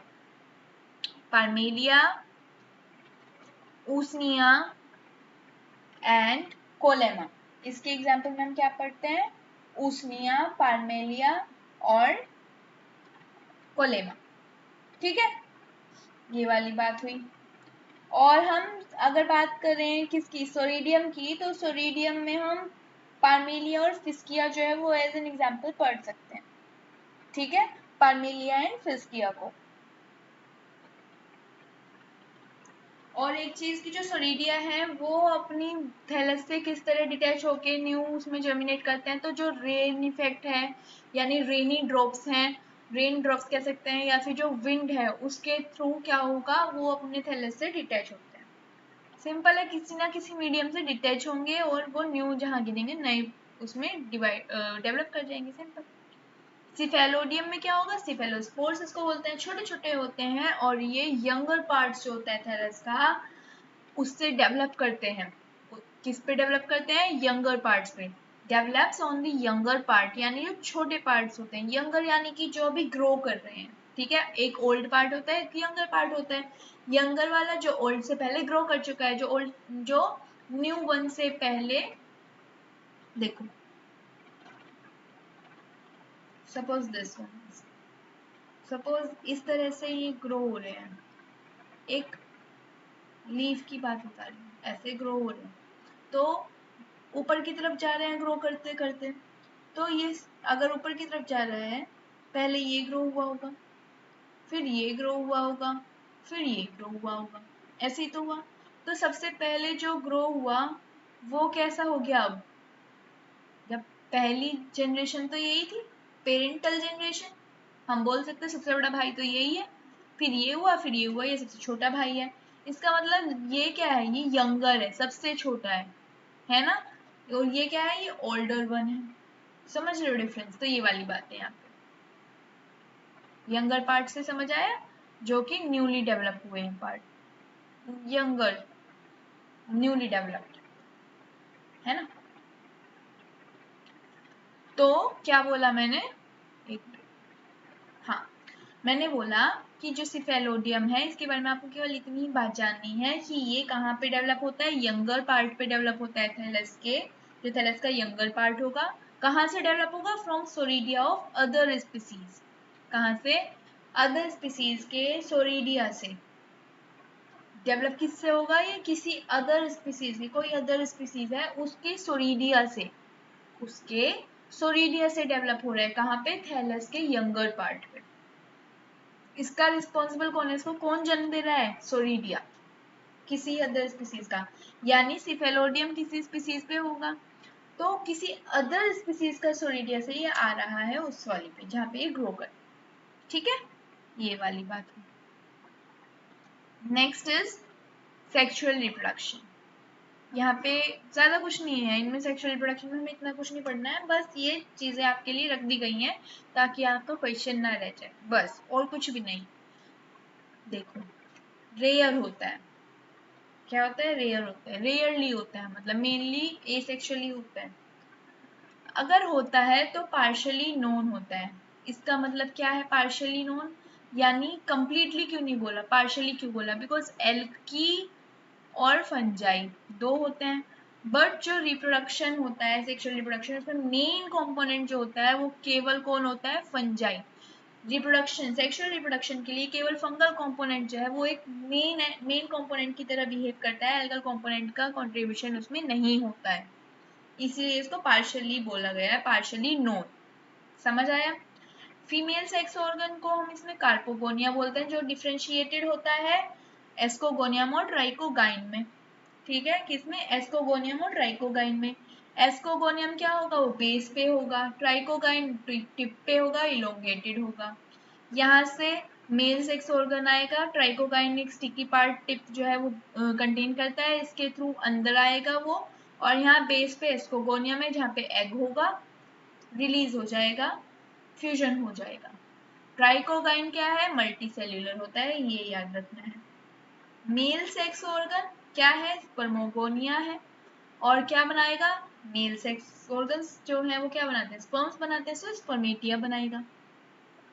इसमें बात जानने की क्या है कि ये जो स्पर्मोगोनिया है ये उसी थैलस पे जहाँ पे एस्कोगोनिया है, साथ साथ ही उसके पास ही ग्रो करता है। सपोज अगर कार्पोगोनिया यहाँ पे है तो ये स्पर्मो जो या तो सेम थैलस पे होगा, डिफरेंट पे होगा, तो ये भी बोल सकता है। पर जहाँ पे कार्पोगोनिया होगा उसी के क्लोज में ये स्पर्मेटोगोनिया जो है, स्पर्मोगोनिया जो है वो डेवलप करेगा, ताकि ये जर्मिनेट करते समय या मेच्योरिटी के टाइम पे जो स्पर्मेटिया रिलीज करे वो यहाँ पे जो ट्राइकोगाइन का क्या है, ट्राइकोगाइन का स्टिकी टिप है उस पे वो जो स्पोर्स हैं वो इजिली स्टक हो सके, ताकि वो ट्राइकोगाइन के थ्रू एस्को कहाँ पे जा सके, ट्राइकोगाइन के थ्रू एस्कोगोनियम पे जा सके। ठीक है, ये वाली एक बात हुई।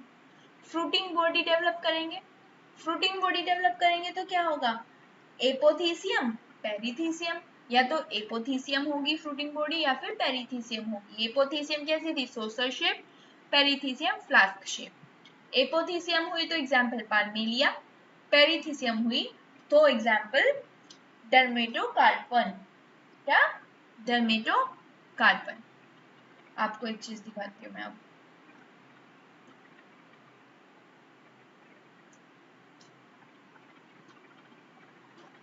सी डर्मेटोकार्पन, सेक्सिकोल्स कहाँ पे ग्रो कर रहा था, रोक्स पे, डर्मेटोकार्पन।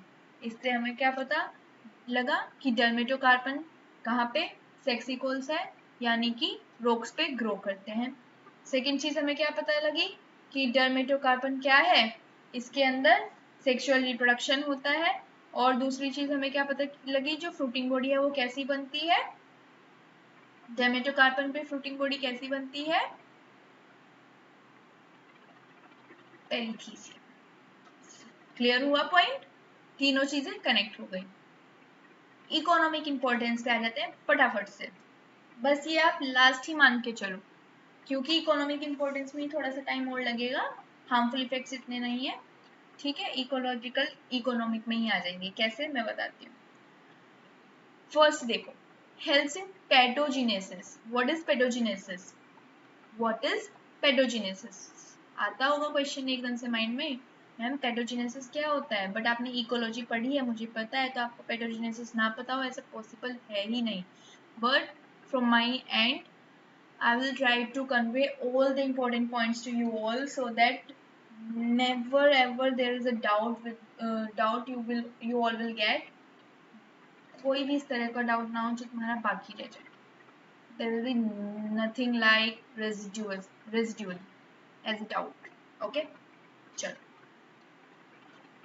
सो मैं बता रही थी आपको, कीटोजेनेसिस भी बोल सकते हैं, पेडोजेनेसिस भी बोल सकते हैं। What is paedogenesis? पेडोलॉजी सुना है? What is pedology? So, study of soil. Study of soil, pedology. Pedology, study of soil. And what is pedogenosis? Process of formation of soil. What is it called as? Pedogenesis. So, the process of formation of soil is known as pedogenesis, and the branch or the science or in the branch of science that deals with the study of soil is known as pedology. I hope both the points are clear to you all. Pedology and pedogenesis. ठीक है, ये एक बात हुई। आगे चलते हैं। So, पेडोजिनेसिस में कैसे हेल्प करते हैं? अब ये वाली बात आती है कि लाइकेन्स सोइल फॉर्मेशन में किस तरह हेल्प करते हैं, पेडोजिनेसिस में कैसे हेल्प करते हैं। तो मुझे आपको बताना होगा ये कि जो लाइकेन्स होते हैं, लाइकेन्स के अंदर कुछ केमिकल्स होते हैं, या फिर हम बोल सकते हैं कि एक तरह का कुछ हार्मोन या एंजाइम होता है, मुझे राइट नाउ उसका नाम याद नहीं है। लाइकेनिन ही हम शायद, पॉलीसेकेराइड्स होते हैं लाइकेन्स जो है वो पॉलीसेकेराइड्स, लाइकेन्स के अंदर एक पॉलीसेकेराइड होता है लाइकेनिन, वो एक अलग चीज है।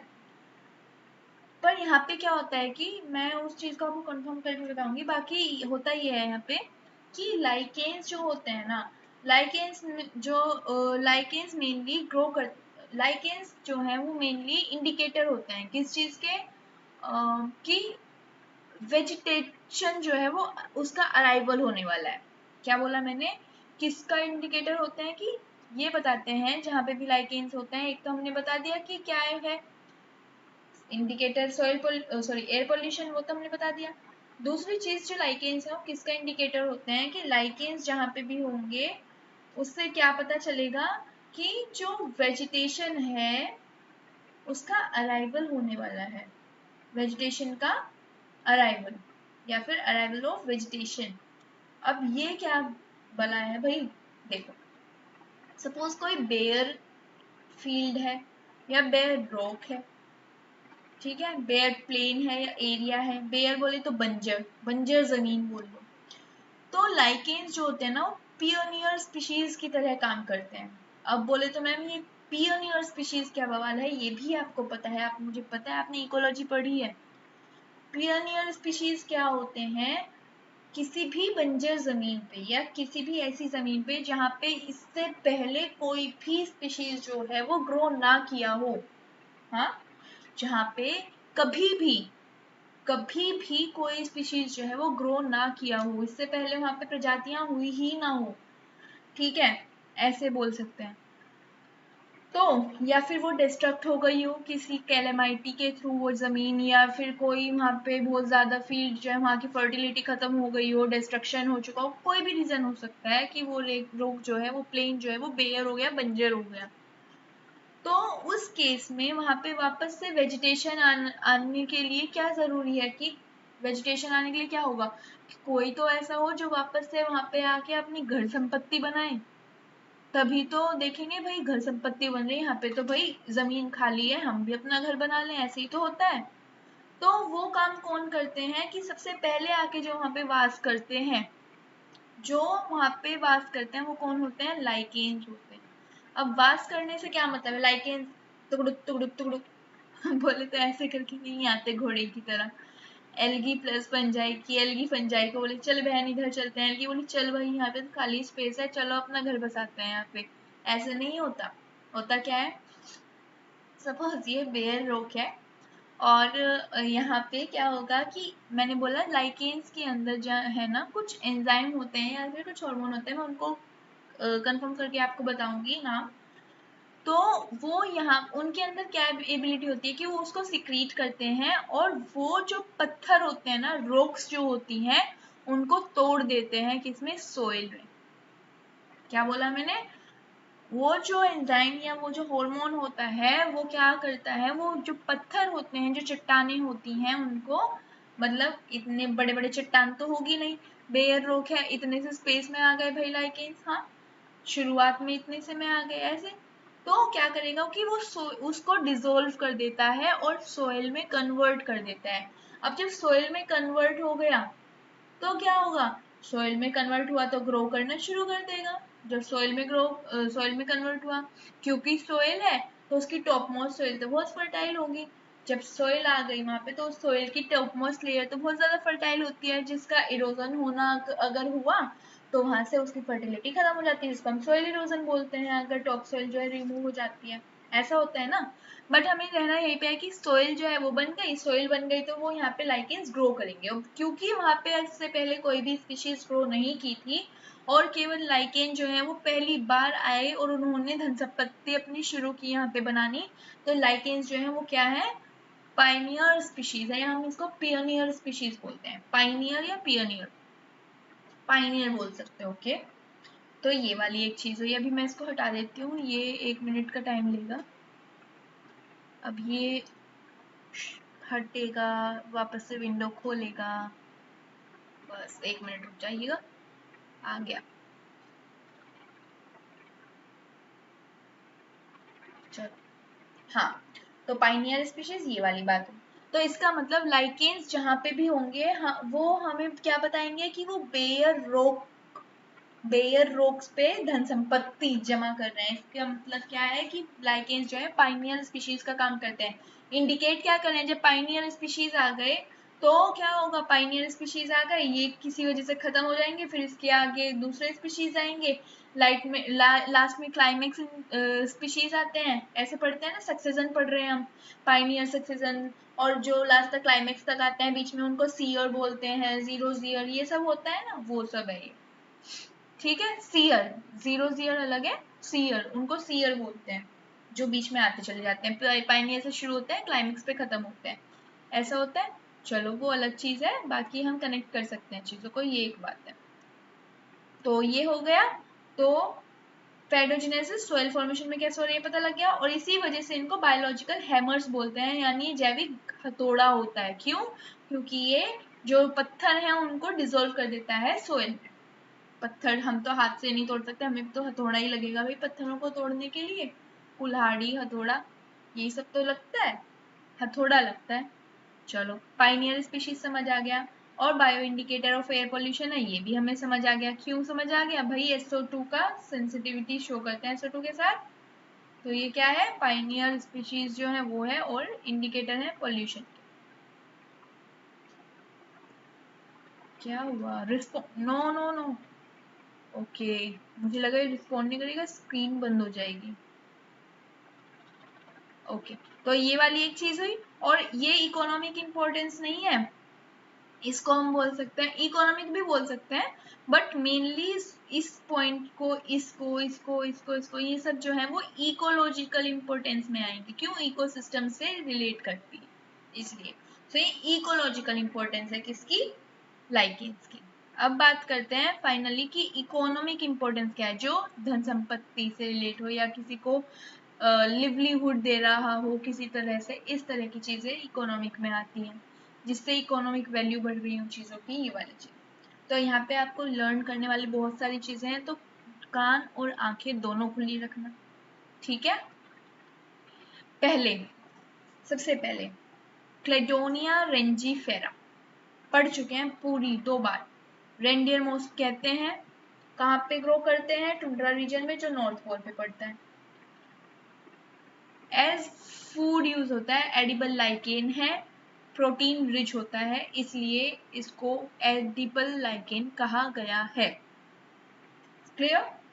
नेक्स्ट, सिट्रेरिया आइसलैंडिका, ये है मोस। मैंने बोला था जब तक लाइकेन खत्म होगा 3 तरह के मोस पढ़ेंगे, एक हम पहले पढ़ते आ रहे हैं रेंडियर मोस, नेक्स्ट इज आइसलैंड मोस, ये भी मोस नाम से है केवल, लेकिन it is a false moss, pseudomoss, because it does not belong to the class Bryopsida of bryophytes.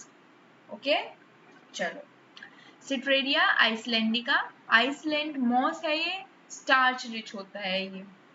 Then एम्बिलिकेरिया एस्क्यूलेंटस, एम्बिलिकेरिया एस्क्यूलेंटस Japan में एडिबल लाइकेन के तौर पे यूज होती है।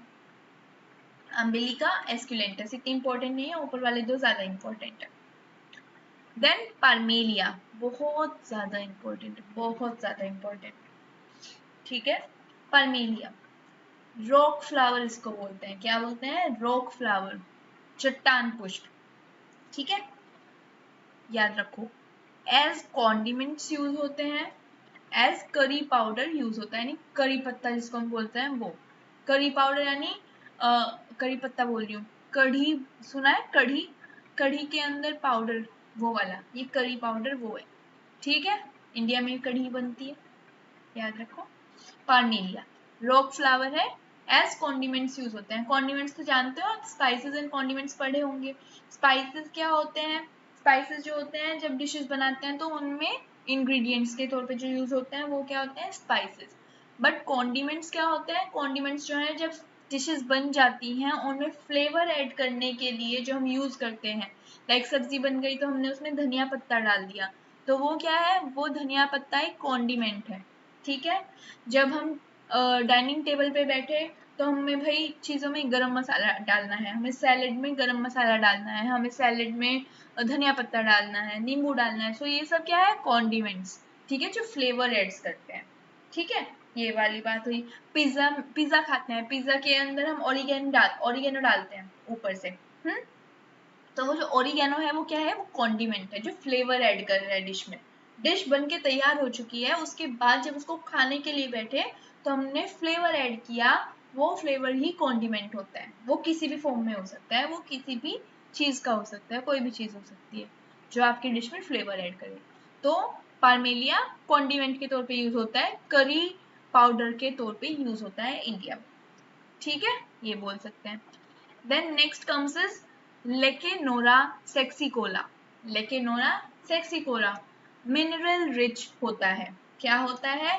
मिनरल रिच होता है। और किसके लिए मतलब कौन इसका फीड, इस पे फीड कौन करता है? माइट्स, टर्माइट्स एटसेट्रा, यानी जो कीट होते हैं वो, टर्माइट दीमक को बोलते हैं ना। हमें पता है टर्माइट्स की जो एलिमेंट्री कैनाल है उसमें कौन सा क्या मिलता है? टर्माइट्स के अंदर ना एलिमेंट्री कैनाल में ट्राइकोनिम्फा मिलता है, ट्राइकोनिम्फा करके कुछ नाम होता है उसका, और वो वहाँ पे सिम्बायोटिक एसोसिएशन में होता है। सिम्बायोटिक एसोसिएशन में तो नहीं होता शायद वो, तो एलिमेंट्री कैनाल में ट्राइकोनिम्फा होता है। हाँ, सिम्बायोटिक में तो होता ही है, कुछ एक चीज और थी उससे रिलेटेड, जूलॉजी से है वो, याद नहीं आ रहा। चलो, बट ट्राइकोनिम्फा बिल्कुल करेक्ट बोला है मैंने, ठीक है। चलो, फिर है एक है ये लेकेनोरा सेक्सिकोला, एक है लेकेनोरा एस्क्यूलेंटा जिसको हम ब्रेड ऑफ हेवन बोलते हैं, ये याद रखना है, बहुत इंपॉर्टेंट है। ब्रेड ऑफ हेवन किसको बोलते हैं? लेकेनोरा एस्क्यूलेंटा। और लेकेनोरा सेक्सिकोला मिनरल रिच होता है ये, ठीक है। और ये देखो, लेबोरिया पल्मोनेरिया, रामालिना फ्रेक्सीनिया एंड रामालिना फ्रेस्टिजियाटा। क्या क्या नाम बोला मैंने? रामालियाना फ्रेक्सीनिया, रामालियाना फ्रेक्सिजियाटा, लेबोरिया पल्मोनेरिया, ये तीनों ही क्या है? ये एज फोडर यूज होते हैं एनिमल्स के लिए, फोडर यानी कि चारा। और कौन किसके लिए? एनिमल्स के लिए। कौन से एनिमल्स के लिए होंगे? रूमिनेंट्स के लिए होंगे। रूमिनेंट्स क्योंकि चारा में क्या होता है? चारा बोले तो कारा, ग्रीन एल्गी है, सेल वॉल किससे बनी है? सेल्यूलोज से। सेल्यूलोज को डाइजेस्ट कौन कर सकते हैं? Ruminants, only ruminants. जो रूमिनेंट्स होते हैं रूमिनेंट्स ही सेल्यूलोज को डाइजेस्ट कर सकते हैं। अच्छा, क्या आपको एक चीज पता है कि हमारी बॉडी में जो सेल्यूलोज है ना, ये मैं एक्स्ट्रा के लिए बता रही हूँ, जो मुझे अभी भी याद आया, कि हमारी बॉडी में जो सेल्यूलोज है ना, हम लोग नहीं डाइजेस्ट कर सकते हैं, है ना, हम लोग नहीं डाइजेस्ट कर सकते हैं सेल्यूलोज को, इसीलिए हम लोग घास नहीं खा सकते। हम गाय जो होती हैं उनका जो चारा होता है वो हम नहीं खा सकते। क्यों? क्योंकि वो सेल्यूलोज की बनी हुई होती है ना, ग्रीन एल्गी है, वो क्लोरोफाइसी की मेंबर है ना, ग्रीन प्लांट है, उनसे आई है ये सब। तो क्या है कि वो उनमें सेल्यूलोज क्या होती है, सेल वॉल की बनी हुई, उनकी सेल वॉल किसकी, सेल्यूलोज की बनी होती है, हमारी बॉडी में डाइजेस्टेड होती है, हम डाइजेस्ट नहीं कर सकते। लेकिन जो रुमिनेंट्स होते हैं उनके अंदर सेल्यूलोज डाइजेस्टेड होती है, उनकी 4 चैम्बर्ड मतलब जो उनका स्टमक एरिया है 4 चैम्बर्ड होता है, कुछ इस तरह से चीजें होती हैं उनमें। हमारे यहाँ तो ऐसा कुछ नहीं होता एनिमल्स में। बट आपकी जानकारी के लिए एक चीज बता दूं, जैसे महाराणा प्रताप का नाम आपने सुना होगा। जो महाराणा प्रताप है ना, उन्होंने अपना जो लास्ट बैटल था, तो उन्होंने उस वक्त बहुत सारा सेल्यूलोज खाया था, बोले तो चारा खाया था। वो खा के उन्होंने अपना क्या किया, लास्ट बैटल को क्या किया था, मतलब लड़ा था, फोर्ट किया।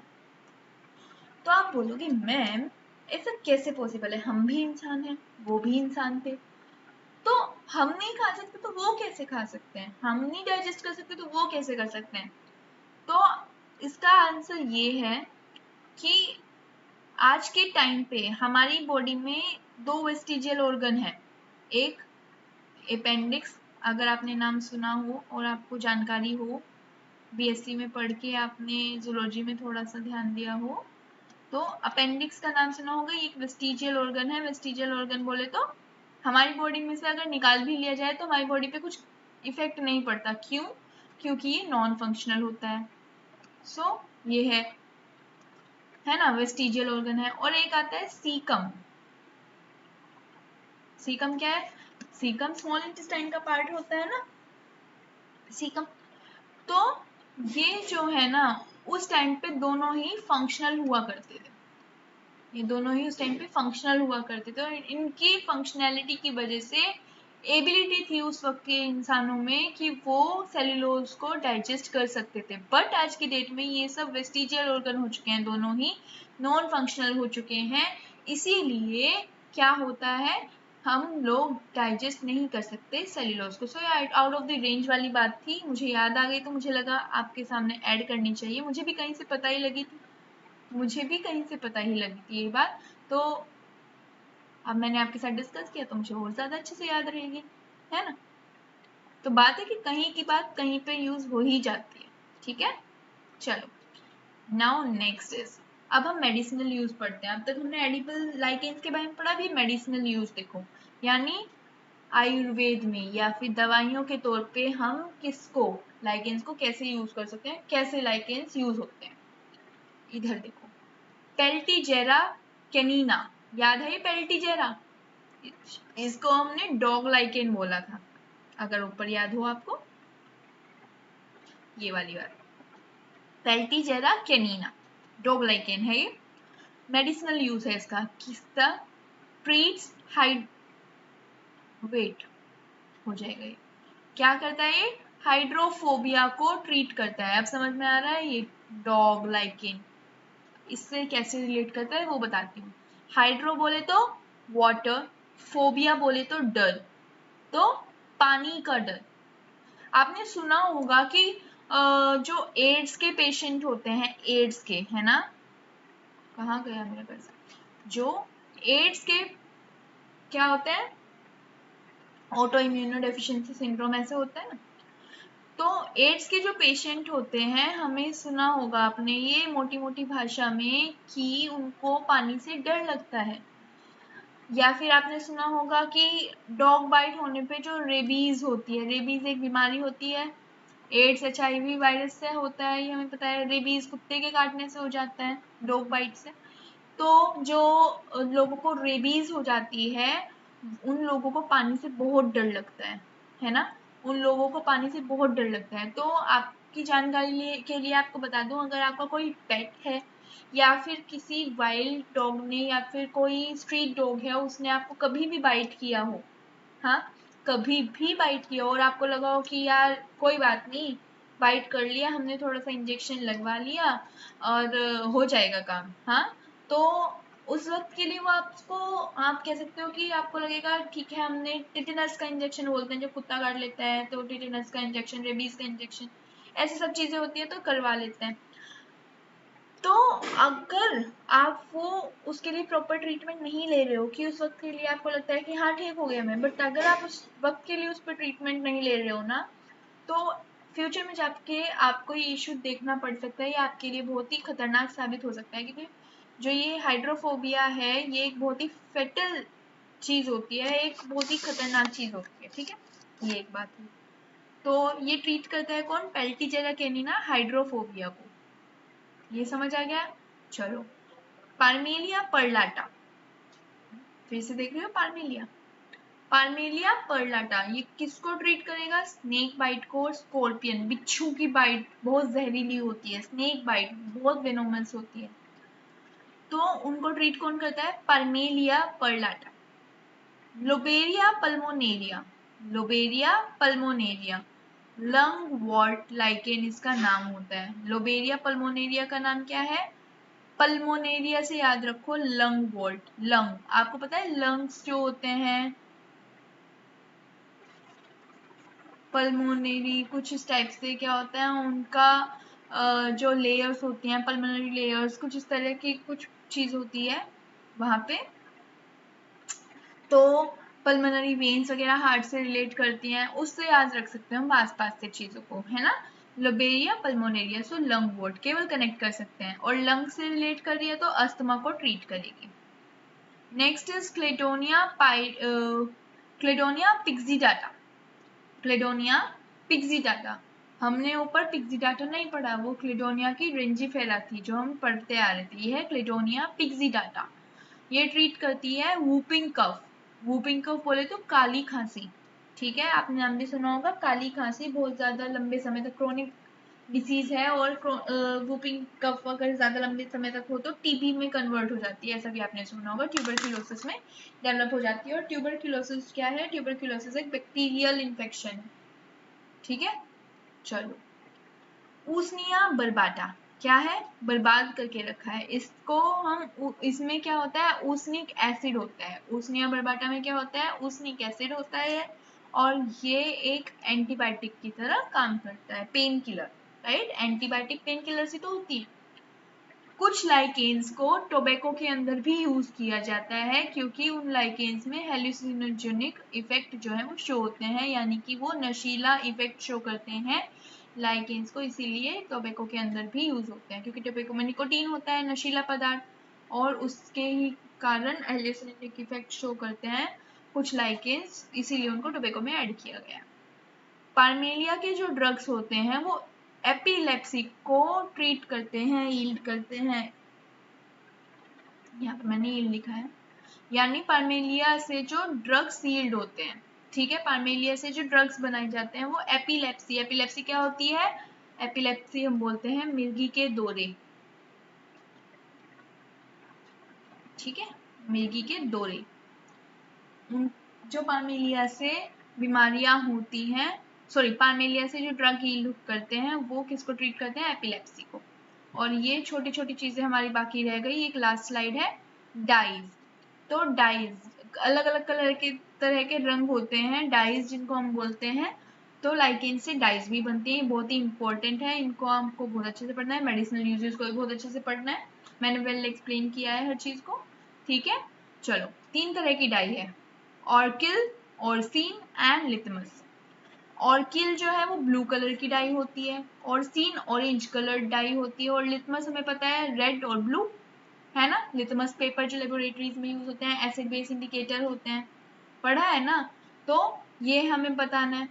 जो ऑर्चिल होती है, ऑर्चिल ब्लू कलर होते हैं, ऑर्किड के फ्लावर्स व्हाइट होते हैं, ब्लू कलर में भी मिलते हैं, तो ब्लू ऑर्किड ये हम कनेक्ट ही कर सकते हैं, वैसे तो मेनली व्हाइट ऑर्किड होते हैं, है ना, तो ब्लू कलर्ड होते हैं। डाई करते हैं किसको? वुलन्स को डाई करने में हेल्प करते हैं। और किससे ऑब्टेन हो रहे हैं? सिट्रेरिया आइसलैंडिका। किससे? सिट्रेरिया आइसलैंडिका, आइस मोस जिसको हम बोल देते हैं, ठीक है, वो वाला। ओरसीन ऑरेंज कलर, ओरसीन ऑरेंज कलर्ड है और स्टेनिंग में हेल्प करता है। स्टेनिंग बोले तो मेनली क्रोमोसोमल स्टेनिंग में हेल्प होता है। हम लेबोरेटरीज में स्टेन करते हैं ना, स्लाइड कवर रख के। हाँ, हम एक स्लाइड लेते हैं, स्लाइड पे कोई भी हमारा सैंपल रखते हैं, फिर उसको स्टेन करते हैं। अगर हमें केवल उसको चिपकाने के लिए, स्टेबल करने के लिए करना होता है तो हम ग्लिसरीन का यूज करते हैं, देन उस पर कवर स्लिप लगाते हैं, देन हम अंडर माइक्रोस्कोप उसको ऑब्जर्व करते हैं। तो ये जो ओरसीन है ये एक किसका काम करता है? स्टेनिंग के तौर पे हम इसको यूज करते हैं। ऑरेंज कलर का स्टेन होता है और मेनली क्रोमोसोमल स्टेनिंग में ये हेल्पफुल होता है, क्रोमोसोम्स को स्टेन करने के लिए हेल्पफुल होता है। लिटमस हमें पता है एसिड बेस इंडिकेटर होता है। किससे ऑब्टेन होता है? नाम तो 3 है बट आपको याद रखना है, तो रोसेला, टिंक्टोरिया। अगर ऑप्शन में मोन्टाजेनाई है तो आपको मोन्टाजेनाई काम याद रखना है। लिसेलिया पिस्टुलाटा भी होता है बट मेनली आपको याद रखना है रोसेला टिंक्टोरिया। एंड ये हमारी लास्ट स्लाइड का लास्ट पेपर है या लास्ट पार्ट है, हम कह सकते हैं कि धूप और हवन सामग्री जो होती है वो किससे मिलती है हमें? रामालीना से और इवर्निया से। रामालीना, राम जी जहाँ पे वहां पे धूप और हवन की बात ना हो, ऐसा हो ही नहीं सकता। तो धूप और हवन सामग्री क्यों यूज होती है? बिकॉज ये रामालीना और इवर्निया जो है ना, मैंने यहाँ पे बताया था इवर्निया इरेक्ट बताया था ना, तो जो रामालीना और इवर्निया है ये एसेंस, एक बहुत ही अच्छी एसेंस यानी खुशबू इनके अंदर होती है, जिसकी वजह से ये क्या करता है, इनको धूप और हवन सामग्री में यूज करते हैं बनाने के लिए इन लाइकेंस का। और ये जो होते हैं दोनों ही, ये जो कॉस्मेटिक सोप होती है उनकी मैन्युफैक्चरिंग में भी एक एसेंशियल सोर्स का काम करती हैं। और हार्मफुल इफेक्ट्स में बात करूँ तो हम ऊसनिया पढ़ते आ रहे हैं। ऊसनिया के बारे में हमने बहुत सारे इंपॉर्टेंट इफेक्ट्स पढ़े, बट आखिरी में उसका एक हार्मफुल इफेक्ट ये है कि ऊसनिया जो है वो हाईली इनफ्लेमेबल होता है, यानी कि बहुत ज़्यादा तेज़ी से आग फैलाता है और इसकी वजह से कई बार जंगलों में भी आग हमें देखने को मिल सकती है। सो ये हाईली इनफ्लेमेबल होता है। And next is Letharia vulpina. Letharia vulpina जो है ये हमारा आज का लास्ट मोस है, जो हमने पढ़ा था कि पूरे लाइकेंस को खत्म होते होते हम 3 मोस पढ़ेंगे। रेंडियर मोस पढ़ा हमने, आइसलैंड मोस पढ़ा, and third one is wolf moss, जो कि होता है लिथेरिया वुल्पिना और बहुत ज्यादा पॉइजनस होता है। तो ये थे हमारे 3 मोस एंड इसके अलावा लाइकेंस की पूरा फुल डिस्कशन, जो कि बहुत ज़्यादा इम्पोर्टेंट है, एक लेक्चर में हमने कवर किया है पूरी तरह से।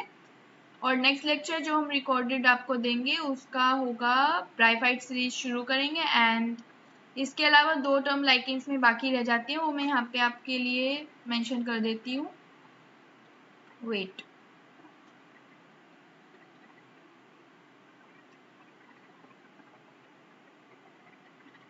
देखो, let me change the color first. The first term is consortium and the second term is हेलोटिज्म। ये मैंने वहां पे ऐड नहीं किया बट ये इंपॉर्टेंट टर्म है। और बिलीव मी, आप ये लेक्चर को अच्छे से पढ़ो, इसके एग्जाम्पल्स को अच्छे से पढ़ो, लाइकेंस का कोई भी क्वेश्चन बाहर नहीं जाएगा, ठीक है। Consortium and हेलोटिज्म। कंसोर्टियम क्या होता है? हमें पता है कि लाइकेन के अंदर एल्गी प्लस फंजाई, कहाँ जा रहे हो, कहाँ जा रहे हो, एक मिनट एक मिनट,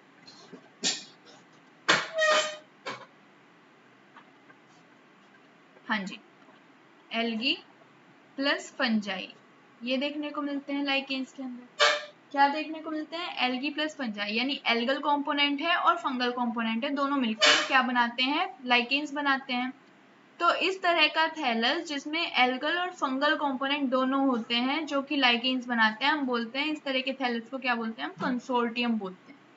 क्या बोलते हैं? इस तरह के थैलस को जिसमें एल्गल और फंगल कंपोनेंट्स हैं उस तरह के थैलस को, यानी लाइकेन के थैलस को हम बोल सकते हैं एक तरह से इन शॉर्ट टर्म्स की, लाइकेन्स के थैलस को हम क्या बोलते हैं, कंसोर्टियम बोलते हैं। क्यों? क्योंकि वहां पे एल्गल और फंगल कंपोनेंट, और ऐसा थैलस जहाँ पे एल्गल और फंगल कंपोनेंट देखने को मिलता है उसको हम कंसोर्टियम बोलते हैं। And the next term is helotism. Helotism ये कि एल्गी और फंजाई, एल्गल और fungal component phycobiont and mycobiont दोनों देखने को मिल रहे हैं, बट जो डोमिनेंसी शो कर रहा है वो कौन है, फंगल कंपोनेंट है। दोनों कंपोनेंट्स में जो फंगल कंपोनेंट है यानी जो माइकोबायोन्ट है वो क्या करता है, वो डोमिनेंसी शो करता है, और जो फाइकोबायोन्ट है वो सबऑर्डिनेट है। सबऑर्डिनेट का काम करता है या रिसेसिव नेचर शो करता है, क्योंकि फंगल कंपोनेंट जो है वो सेक्सुअल रिप्रोडक्शन में मेन रोल प्ले करता है, हमें ये पढ़ा हमने अभी। तो इसका मतलब ऐसा मतलब वो फिनोमेना बोल दो या फिर वो स्टेट बोल दो जहाँ पे केवल कंसोर्टियम के अंदर, वो स्टेट बोल दो जहाँ पे कंसोर्टियम के अंदर क्यों, हम नॉर्मली बोल सकते हैं कि जहाँ पे दो तरह के कंपोनेंट हमें देखने को मिल रहे हैं, फंगल और एल्गल, लेकिन केवल एक कंपोनेंट है जो कि डोमिनेंट शो कर रहा है अपने आप को, या डोमिनेंसी दिखा रहा है। इस तरह की एक स्टेट को हम क्या बोलते हैं, हेलोटिज्म बोलते हैं। जहाँ पे, क्योंकि हमें पता है लाइकेंस के अंदर फंगल कंपोनेंट सेक्सुअल रिप्रोडक्शन के लिए रिस्पॉन्सिबल होता है, वहाँ पे जो एल्गल कंपोनेंट है उसका कोई रोल नहीं होता, और फंगल कंपोनेंट इसीलिए ज्यादा डोमिनेंसी शो करता है, और जो एल्गल कंपोनेंट है वो सबऑर्डिनेट अपने आप को शो करता है या सबऑर्डिनेट नेचर दिखाता है। तो इसीलिए इसी चीज को हम बता रहे हैं कि इसको हम हेलोटिज्म बोलते हैं। तो यही दो टर्म थी जो मुझे आपको बतानी थी। इसी के साथ लाइकेन का लेक्चर पूरा होता है, एंड होपफुली आपको समझ आई होंगी सारी चीजें, और स्क्रीन भी मैंने अच्छे से रिकॉर्ड की है आज, ठीक है। तो इसी के साथ I am Nidhi Gupta signing off from today's session. Till then, take care.